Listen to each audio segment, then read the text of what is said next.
Paul, yes. I was just thinking about money laundering. Yes.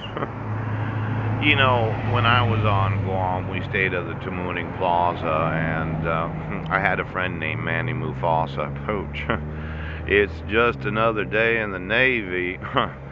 Well, in that hotel, you had to smoke in the back of the hotel. They had an ashtray there, and I spent hundreds of hours talking to him, and he let me know that he was kind of running the plowing mafioso, and I let him know that I wasn't interested in anything that he had to offer me, but I liked the conversation that we had.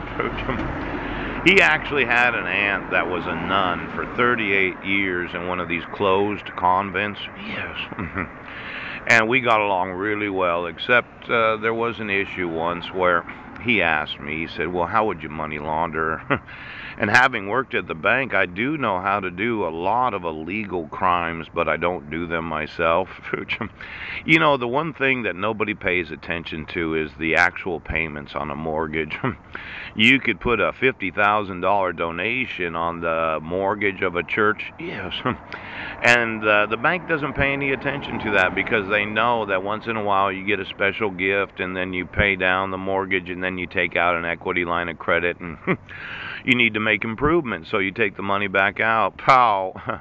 Now, when you own properties, there's one thing that banks really don't pay attention to: the actual payment history of the borrower. A lot of people try to pay off their property sooner than later because in their minds, once it's paid off, then that's one less payment a month, and it doesn't really matter the interest rate as long as you're paying off that mortgage. When you go to sell the property, you get like a $250,000 every 2 year tax exemption. Yes, yes, yes. Now that's for personal residences. Yes, it is. Now why don't you get me the actual financing of every church and then the actual payment history of the terms of the mortgages? Now, while I was talking to Manny Mufasa, because we actually did become very good friends, I understood he was in an industry that I didn't want to be a part of. I myself like to do everything according to the law, and when I explained to Manny how to launder money so that nobody would notice it, yes, it's really easy. You just get a big cash payment, you walk in the bank, you say, well, I got an inheritance. I got some sort of tax refund. I got a settlement from an accident, and I want to pay down my mortgage so as to pay off that property as soon as possible. And banks, no, they don't pay any attention to the paying of debt. Now, if you put the money in your account, they'd say, well, where'd you get this? But when you're paying off your mortgage, you can send a check in for any amount greater than the actual mortgage payment, and they would never guess that you were money laundering. Chooch, choo chooch.